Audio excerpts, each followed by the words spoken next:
Espero estés disfrutando de este episodio de El Guardián de las Leyendas.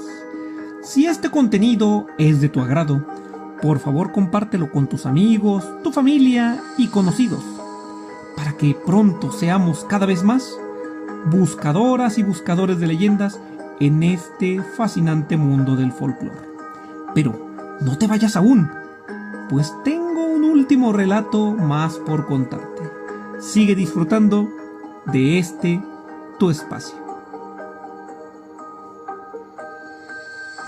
Para nuestro último relato, mis queridos buscadores, nos trasladaremos al estado de Durango, de donde procede esta leyenda que se titula La celda número 27.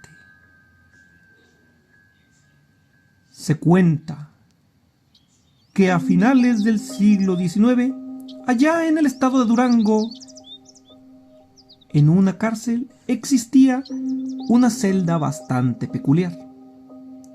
Era la celda número 27. Se decía que todo aquel preso que tuviera la desgracia de ser encerrado en aquel lugar no vivía más allá de esa noche. El tema sobre esta celda era de gran asombro para los carceleros y los reos de aquella cárcel. Era evidente que los presos no querían ser encerrados en aquella celda tan particular. Poco a poco se comenzó a crear una fama cada vez más funesta en torno a ella. Se llegó a comentar que las muertes de aquellos infortunados encerrados en aquella celda 27 eran obra de seres del más allá. Se contaba que era un espíritu maligno aquel que terminaba con las vidas de los presos al absorberles el alma por la noche.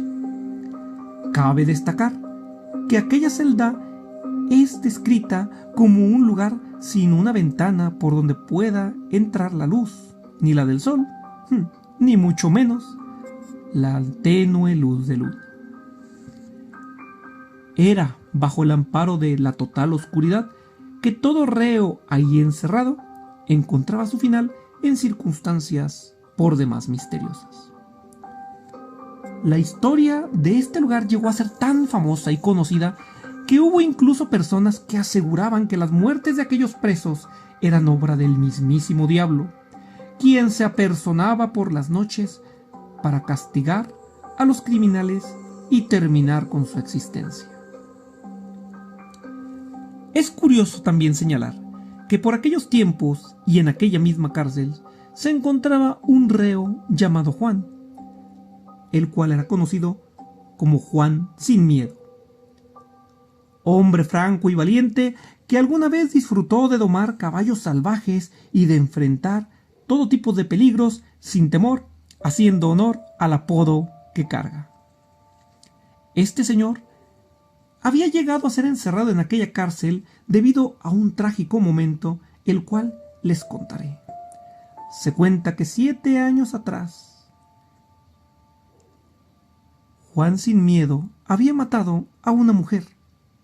Sin embargo, este lamentable accidente ocurrió, según se dice, a que había en uno de los poblados cercanos un perro rabioso suelto aterrorizando, válgame, a la población de aquel lugar. Y que dicho animal se había lanzado fúricamente al ataque de unos niños que recién salían de una escuela primaria. Juan, que había estado viendo la situación, se dice tomó su rifle y mató a aquel animal. Por desgracia, la bala atravesó el cuerpo de dicho perro y terminó dando de lleno sobre una mujer que algunos dicen estaba ahí más bien dicho, para ver el chisme y que se encontraba en el momento y lugar equivocado.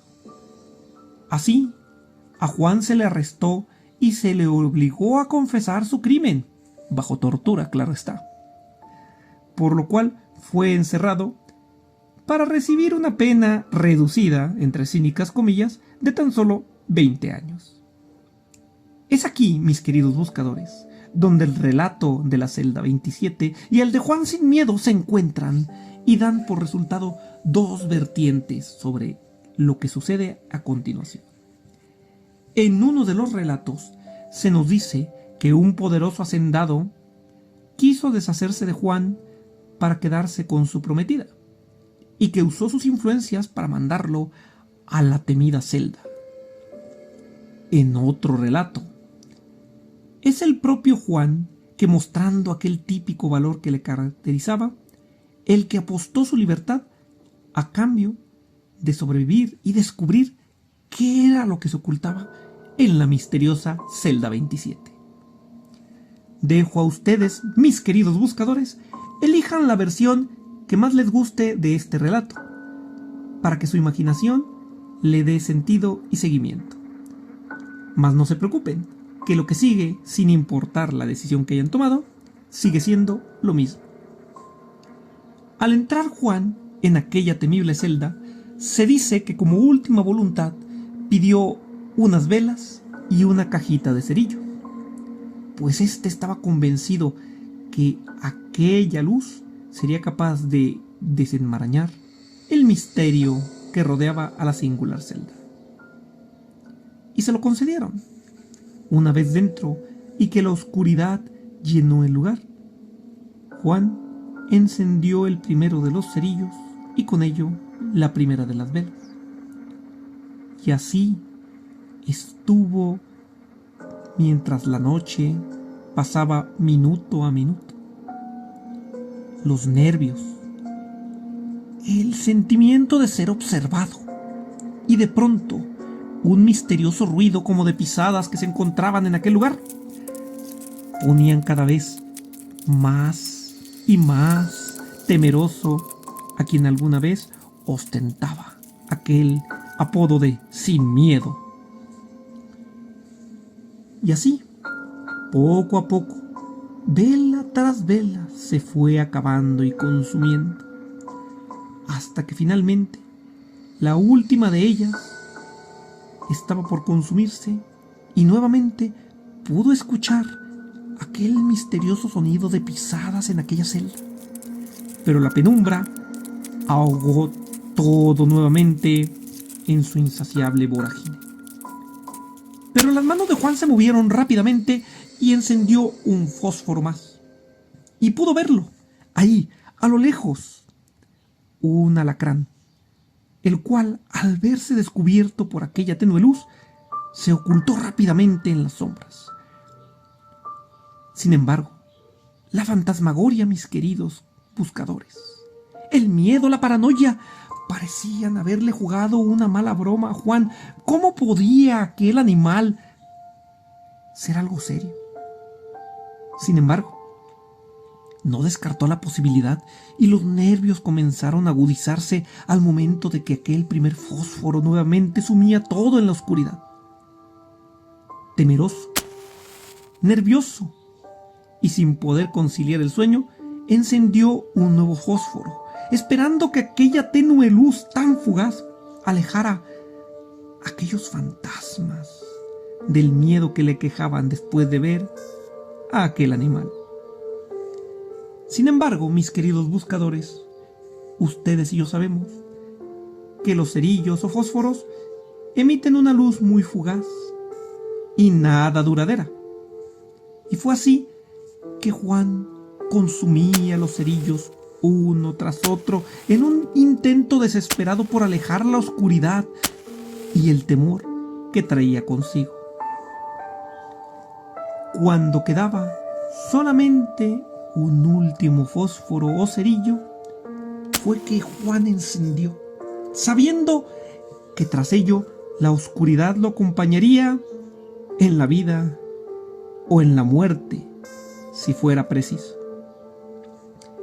Al encenderlo, giró su cabeza buscando cualquier indicio y pudo ver aquella sombra misteriosa justo antes de que el fósforo se consumiera.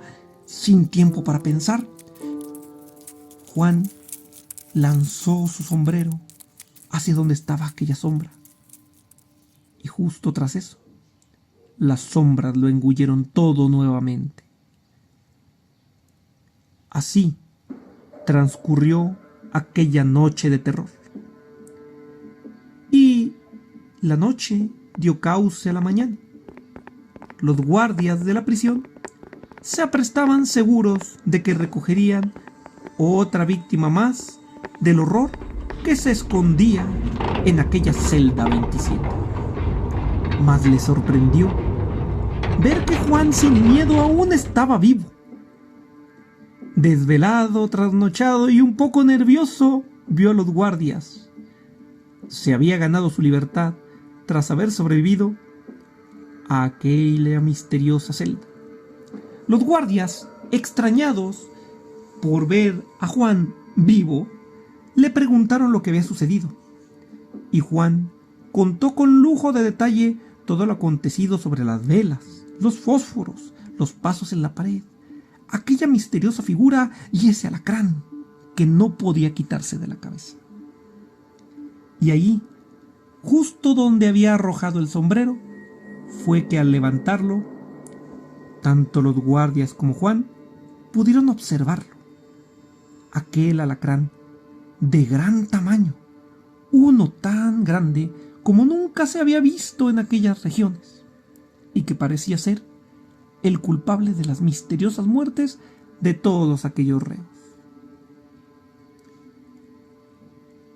Juan obviamente salió vivo para contar la historia y convertirse en una leyenda, aquella que fue capaz de desenmarañar los misterios de la celda 27.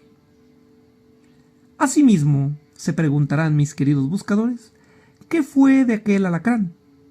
Y la respuesta es la siguiente. Se dice que si te paseas por Durango y acudes al Museo de Túnel de Minería, podrás ver aquel singular huésped en una de las vitrinas. Podrás posar tu mirada sobre él y maravillarte, o quizás aterrorizarte. Eso lo decides tú. Allí te espera aquel alacrán enorme de la celda 27.